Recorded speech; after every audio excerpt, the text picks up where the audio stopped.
What does Kevin Harvick think about pushing Dave Blaney up into the lead? I have nightmares tonight about kids eating free.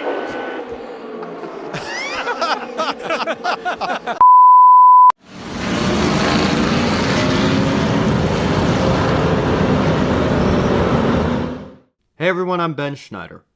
And if you follow me on social media and on this channel, you probably know that AJ Allmendinger was my favorite NASCAR driver growing up. What you may not know is that Dave Blaney was my second favorite NASCAR driver growing up. As a lifelong fan of the underdog, I felt a connection to Dave. He was a journeyman driver, somebody who bounced around a lot and unfortunately never won a Cup race. Most people remember his best shot at a Cup Series win as the 2001 race at Atlanta, before a loose wheel ended his chances at victory. But believe it or not, 3 of Blaney's closest calls came in less than a 12-month time period, for Tommy Baldwin Racing of all teams. So today, join me for a look back at the time Dave Blaney could have won 3 out of 4 consecutive superspeedway races. Before we talk about these races, it's worth revisiting what led to Blaney joining Tommy Baldwin Racing in the first place. Blaney's career involved 3 separate stints at Bill Davis Racing, the last of which came to an end in 2008 when Davis's team shut down. Blaney found himself on the sidelines for the 2009 Daytona 500, before joining Prism Motorsports as a start-and park driver. Despite the fact that Prism lacked the funding to run full races, Blaney was still able to show competitive speed on occasion, qualifying 8th and 4th at the spring and fall Bristol races respectively. And the Buckeye Bullets, Dave Blaney, how impressive is this? Started 8th in the spring and will start 4th tonight. And running as high as 2nd in the spring Bristol race, before spinning out and proceeding to pull behind the wall. How about Dave Blaney? Driving for Prism Motorsports, he's up on the wheel and he's around off John Andretti. Stay there, stay. I mean, the whole field is coming at that 66 car. What did you say about Dave Blaney? Left rear, sorry. I said he was doing a great job. He was, except John Andretti got in his way. The next season, Blaney attempted to make the Daytona 500 with the Prism team, but failed to qualify, though he bounced back by qualifying 5th the following weekend at Fontana. Midway through 2010, Blaney left Prism to split time between Front Row Motorsports and Tommy Baldwin Racing. While he'd get to run the full races with Front Row, Blaney would still continue to start and park on occasion while driving for TBR. In 2011, Tommy Baldwin announced that Blaney would be the team's full-time driver for the season. The team picked up sponsorship from Golden Corral for the Daytona 500, where Blaney would lead 3 laps, but finish 26th after a late race accident. The team was then forced to start and park the following race at Phoenix, but this would end up being the only race TBR start and parked the entire season. Golden Corral rejoined Blaney and the TBR team for the second superspeedway race of the year at Talladega, and it was at this race that Blaney would be able to prove that TBR had the desire to do much more than just start and park. After first taking the lead on lap 100, Blaney would find himself up front for much of the second half of the race, and he ended up leading 21 laps in total, the second most behind Clint Bowyer. What does Kevin Harvick think about pushing Dave Blaney up into the lead? I have nightmares tonight about kids eating free.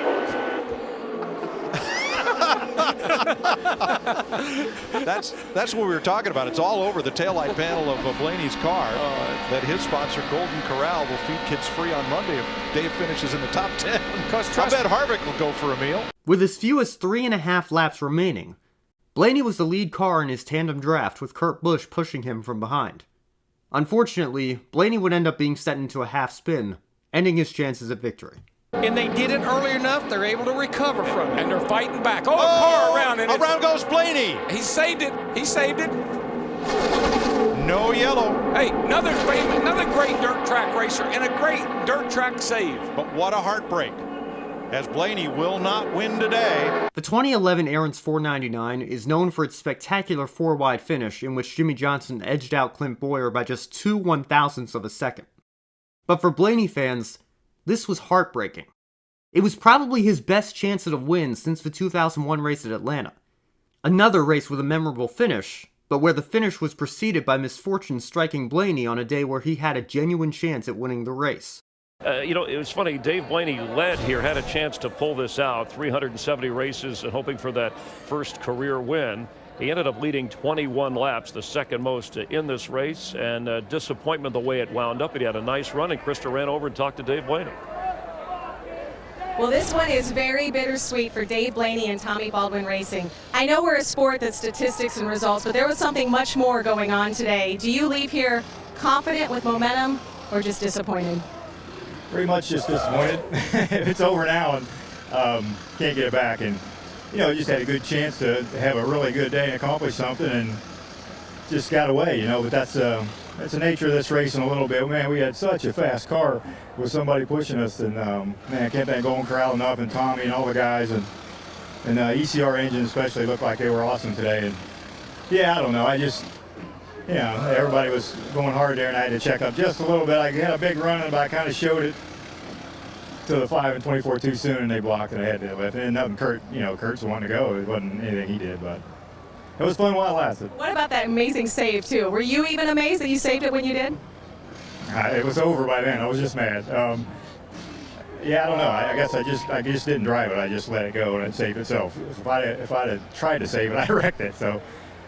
I don't know. It could have hurt for a while. We see it in your face, but a great run for Dave Blaney. Fortunately for Blaney and TBR, their run paid off big time for their superspeedway sponsor, Golden Corral.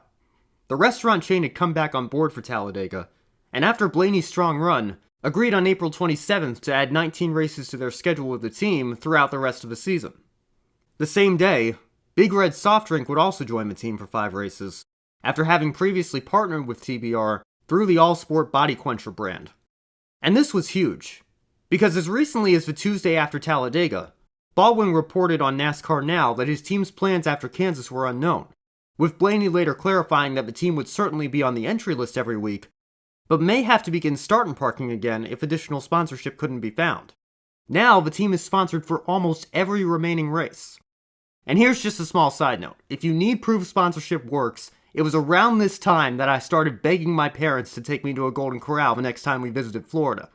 I wanted to show my support for the brand that stepped up and helped this underdog driver and team get through the season. NASCAR fans are loyal. To any companies out there watching this, find a driver and team and activate a partnership. If you do it right, you will get a return on investment, and you'll also take some of the burden off of Camping World and Marcus Lemonis. The partnership between Blaney and Golden Corral paid off immediately. At the very next race, Blaney finished 13th, easily his best run of the season up to that point. The finish also locked TBR's 36 team into the top 35 in owners' points. 13th for Dave Blaney, and that's an important one. That's huge headed to Darlington, because that means Dave Blaney and that team, they will be locked in the top 35. It was a run so strong that Baldwin even called it more meaningful than Talladega. It's real big. I mean, Richmond was even bigger than Talladega because Richmond's a lot harder to run up front the way we did. When NASCAR returned to superspeedway racing at Daytona, TBR entered a second fully funded car driven by Jeffrey Bodine. Blaney mostly worked in the draft with Bodine until lap 49 when he got hooked in the wall, ending his night. Carl has been driving the last 15 laps or so without a crush panel on the right rear of the car. And now we got actually physically got sick inside the car, and there's caution on the track, Adam. Yeah, Dave Blaney into the wall. Guy led 21 laps at Talladega.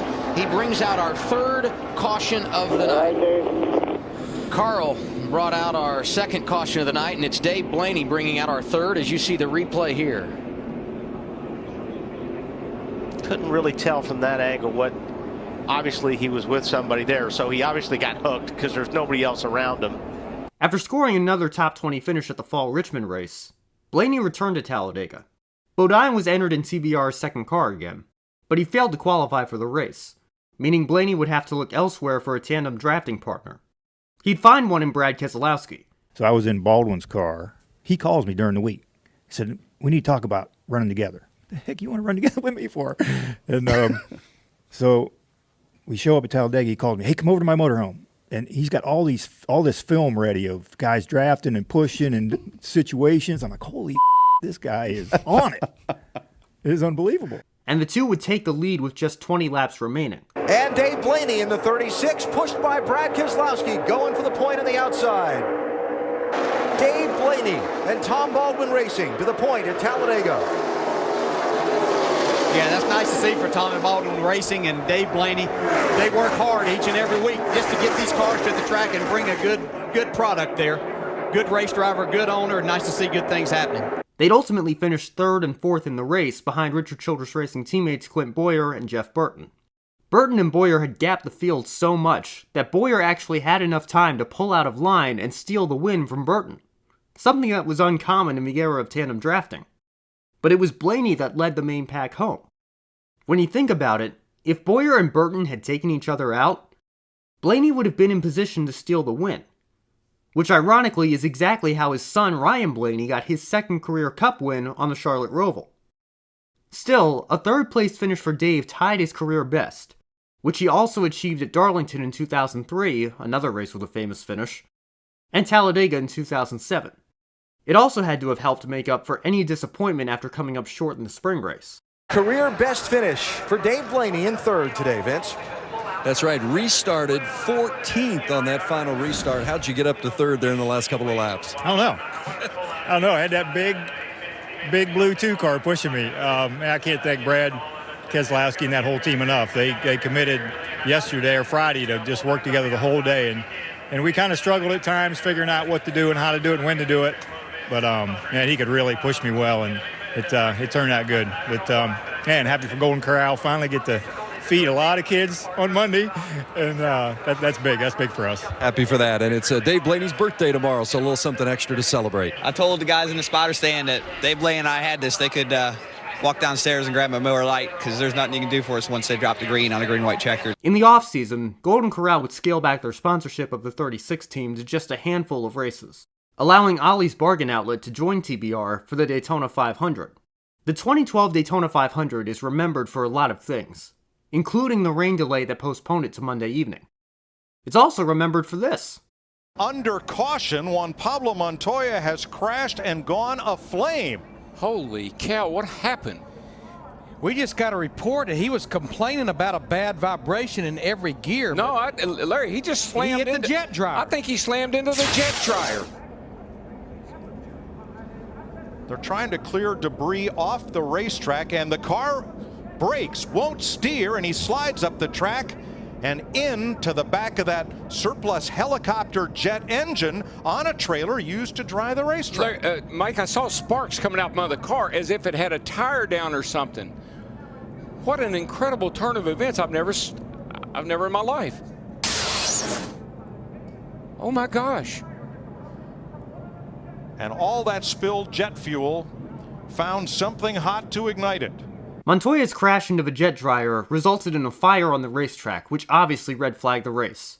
And guess who just happened to find himself in the lead at this very moment? When the leaders pitted, Dave Blaney, a journeyman driver for underfunded Tommy Baldwin Racing, found himself at the head of the field.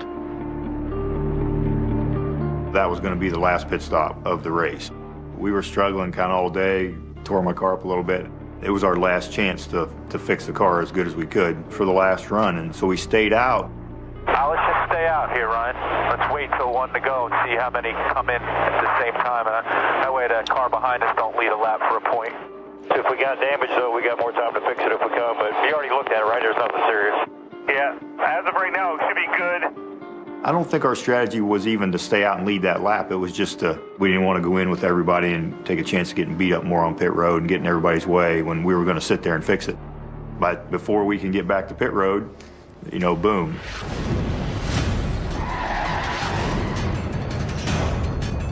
It seemed unlikely the race would be restarted.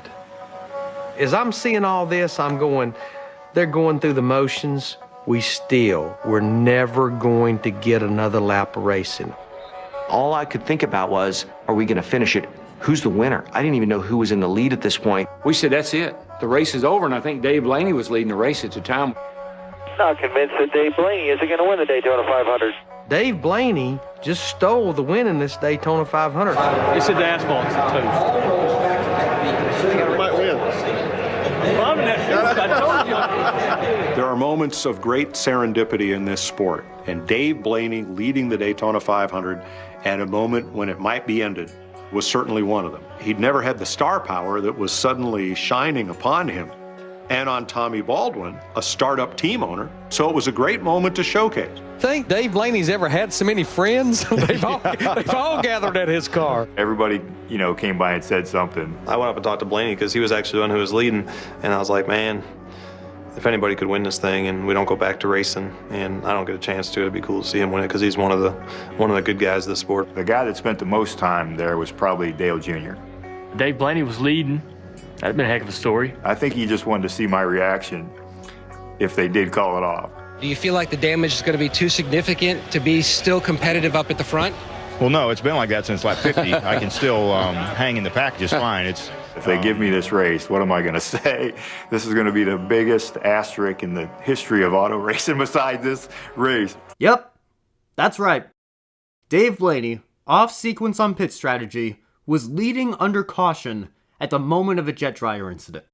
It's almost Tuesday morning and the track is literally on fire. Everyone wants to go home. Surely they're going to call the race, right? Except they don't. Quick repairs are done to the track, and the race resumes. Blaney is forced to pit. He finishes the race in a respectable 15th place, as Matt Kenseth takes the checkered flag for his second Daytona 500 victory. But man, let me tell you, I went to bed that night thinking Dave Blaney had won. I mean, 3 years earlier, when Kenseth won his first 500, they called it off due to rain with plenty of time left Sunday night. Daytona has lights. They could have easily waited it out at least a few more hours, but they chose to call it anyway. Now on Monday night, approaching Tuesday morning, well past halfway, they resume the race? I couldn't believe it. But this is NASCAR. What were you expecting? Consistency? Looking back on this race, though, I'm not even sure Dave would have wanted it to end any differently. If his comments on his recent Dale Jr. download appearance are any indication, at least. Do you remember when we had the red flag at Daytona on the back straightaway and everybody got out of their cars? Yeah. He's leading the race. I think you were driving Tommy's car. Yeah. Do you remember that? I remember all of it. Did you think you might end up winning that race? Well, half of me didn't want any part of it, and half of me was like, okay. Why? I don't know. You just don't want to win them that way? No. It'd be the biggest asterisk in NASCAR history. Well, I mean, I feel like you'd learn to live with it. I mean, there wasn't another driver in the field, Ryan, that wanted to get back in their cars.